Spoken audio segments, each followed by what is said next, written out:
మీ పేరు? అశోక్. ఏం చేస్తుంటారన్న? AC technician. ఏ ఏరియా అన్న మీది? కృష్ణలంక 22 డివిజన్. రెండు కూటమికి ఎంతవరకు అవకాశం ఉందంటారు ఈసారి రాష్ట్రంలో? 99% వస్తుందని. 99% కూటమి ప్రభుత్వం అనేది స్థాపిస్తారు. సీఎంగా చంద్రబాబు గారు ఉంటారు. అధికార ఇదిలో మన పవన్ కళ్యాణ్ గారిని చూస్తాం. పైన మోడీ గారు ఉంటారు. ఈ రావణుండి మాత్రం ఈ రాష్ట్రాన్ని తరిమేసే విధంగా అందరూ ప్రయత్నం. మీ ప్రాంతంలో పోటీ ఎలా ఉంటుంది? ఒకవైపు గద్దె రామ్మోహన్ రావు గారు, మరొక వైపు దేవినేని అవినాష్ గారు. ఎవరు గెలిచే అవకాశం ఉందంటారు ఈసారి? రౌడీ పాలకులను తగ్గించడానికి జనాలు చాలా వరకు చూస్తున్నారు. ఖచ్చితంగా భారీ మెజారిటీతో గద్దె రామ్మోహన్ రావు గారు ఈ నియోజకవర్గంలో భారీ మెజారిటీతో గెలుస్తారు, అందులో డౌట్ లేదు. ప్రతి ఇంటికి వెళ్ళి ప్రచారానికి వెళ్ళినా సరే నీరాజులు పడుతున్నారు, హారతులు పడుతున్నారు. వచ్చిన ప్రతి తెలుగు దేశం పార్టీకి కానీ జనసేన కానీ ఉమ్మడి అభ్యర్థిని బాగా ఎంచుకున్నారని చెప్పి ఖచ్చితంగా రాబోయే రోజుల్లో ఈ తూర్పు నియోజకవర్గంలో గద్దె గారి కోట బాగా ఇంప్రూవ్ అవుతుందని మాత్రం ఖచ్చితంగా చెప్పగలం. రౌడీ రాజ్యాన్ని మాత్రం కూల్చే పద్ధతిలో అందరం పాటుపడాలని ప్రజలకు కూడా విన్నవిస్తున్నాం. అంటే అవినాష్ గారు కూడా ప్రచారం చేస్తూ ఉన్నారు. 10 సంవత్సరాలు ఈ నియోజకవర్గంలో ఎమ్మెల్యేగా ఉండి ఏం అభివృద్ధి చేశారు అని చెప్పేసి కూడా అడుగుతా ఉన్న పరిస్థితి. అభివృద్ధి అనేది మనం చెప్తే కాదన్నా, చూస్తేనే తెలుస్తుంది. ఇప్పుడు ఇంకా అధికారంలోకి రాకుండానే గంజాయి, డ్రగ్స్, మన ఘాట్ల దగ్గర చూసిన మీరు బ్లేడ్ బ్యాచ్ కానీ ఇదంతా ఎక్కువైపోయింది. వీళ్ళ అండదండలు చూసుకునే కాబట్టి ఇప్పుడు అక్కడ అంత ఇదవుతుంది. గద్దె గారు లాంటి వాళ్ళు ఉన్నారు కాబట్టి ఈ మాత్రం కంట్రోల్ చేయగలుగుతున్నారు. రేపొద్దున అధికారంలోకి వచ్చారు అనుకోండి, ఖచ్చితంగా ఈ తూర్పు నియోజకవర్గం మొత్తం బ్లేడ్ బ్యాచ్, గంజాయి. ఆల్రెడీ మన ఆంధ్రాకి మంచి పేరుంది, డ్రగ్స్ రహిత ఆంధ్ర, మన గంజాయికి మారిపోయారు ఆంధ్ర అని. నియోజకవర్గం ఇంకా ఇంప్రూవ్ అవుతుంది వాటిలో. వీళ్ళని గెలిపిస్తే కనుక ఖచ్చితంగా గద్దె గారు రావాలి, ఈ మార్పు అనేది కొనసాగాలి.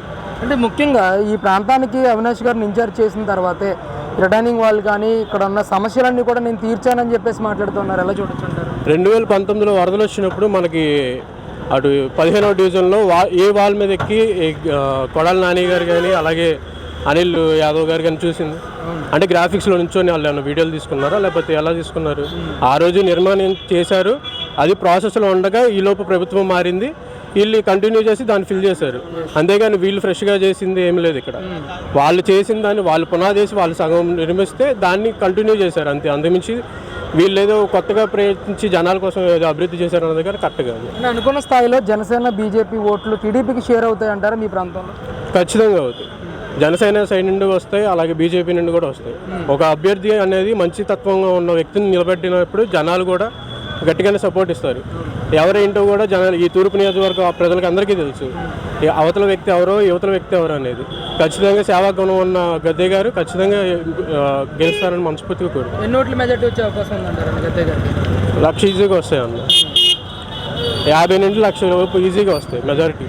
వీళ్ళు 5,000 పంచినా 10,000 పంచినా సరే ఇక్కడ డబ్బులు తీసుకొని, నేను జనాలకు కూడా చెప్పేది ఏంటంటే డబ్బులు తీసుకోండి. వాళ్ళు 5,000 ఇచ్చినా 10,000 ఇచ్చినా తీసుకోండి.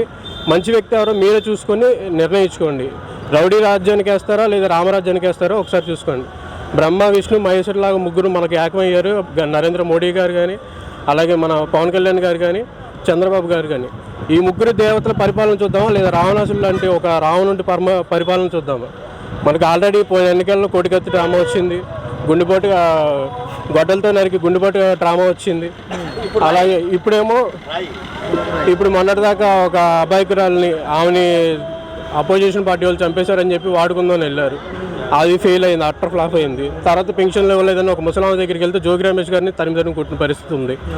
ఇలాంటివన్నీ డ్రామాలు ఇవన్నీ తెరదించుకునే రోజులు దగ్గరలో ఉన్నాయి. ఇంకొక 4 రోజులు అయితే ఎవరు ఏంటనేది కూడా బయటికి తెలుస్తుంది.